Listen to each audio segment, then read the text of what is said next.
It's April 1st, 2019, and I'm in the Red House Sawmill. We're in the early stages of remediation of animal waste and cleaning up the interior of the mill. The park has begun some structural work on the front deck, and the park electricians have put in outlets throughout the building for future tours and our cleanup effort as well. So, the mill, outside of these doors here, was a float pond. They'd take the logs and put them in that pond, clean them up a little bit. They'd be sprayed with a steam nozzle and come up this conveyor and go onto this mechanism here, which would transfer the logs over to the sled right here. And the reason I call it a sled, it's on a rail system, and this would pull the logs through the saw blade right over here. From there, the slabs would go through and the rough ends would be cut off so it can become dimensional lumber. You can see the length of the sled track here. Old saw blades back there. Over on this wall was how many logs they did on a particular. They did 108 logs on March 15th, 1987. Parks also screened in some areas to keep animals at bay, and you can see extensive porcupine damage throughout the building, and some of those areas are going to be fixed. Others will be left like that as part of the what happened to the mill since its abandonment over 25 years ago. Old tool cabinet here. So the slab lumber would come down here in this mechanism right here, which had a very large electric motor mounted up above the eaves. A gentleman would be here cross-cutting right here, and that slab wood, which was not used for construction, would go up this conveyor and drop into a truck, and those trucks would often deliver the wood to park patrons. They have shapers and planers and things of that nature. Very heavy-duty electrical system, which has now been a little bit lower because basically the consumption is going to be for lighting and outlets. And this is just a fascinating piece of park history. All of these artifacts are going to be cleaned up and part of the display. And there are many here and in the basement. In the belly of the beast down below is a steam engine. They call it a wheelless locomotive.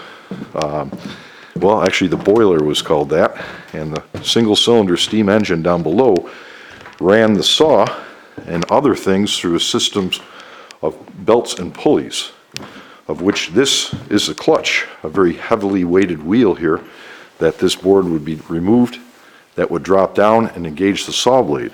There is a smaller steam engine down there as well, which ran the sled that went back and forth here.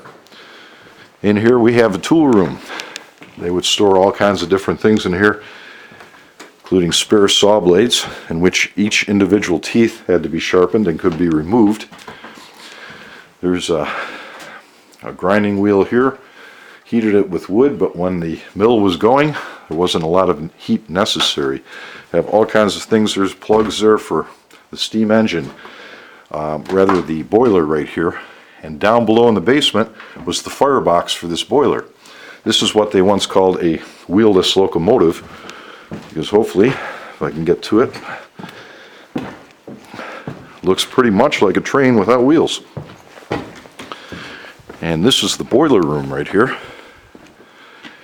And this is an old World War I surplus boiler. They used to actually steam blankets and delouse them for park patrons. Water fountain there. There's two entrances to the basement here. And what has happened here is that the chimney was never properly covered. It actually rotted, but the water filled up in the boiler here and rotted the boiler out, and it collapsed upon itself here. You can see all those honeycombs in here. Various tools and artifacts throughout.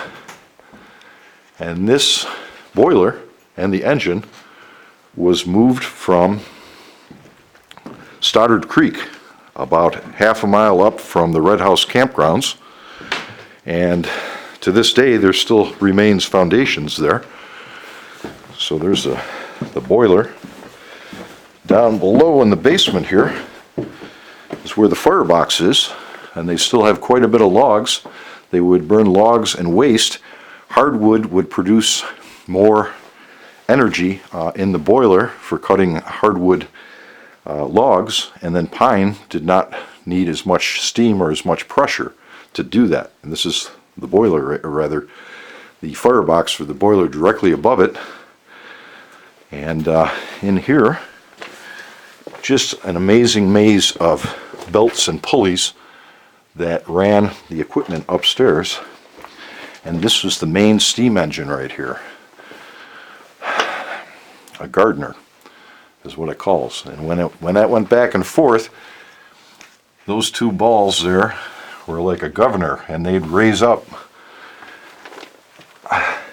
And back here you can see the huge flywheels that drove belts that again, all of this stuff down here ran the components up above, the saws, the sled, and other things. And then you could see the massive steam pipes here, and they go out back to the float pond as well to keep that heated so that the pond wouldn't freeze, because they often did most of the work in here in very cold temperatures because it got so hot.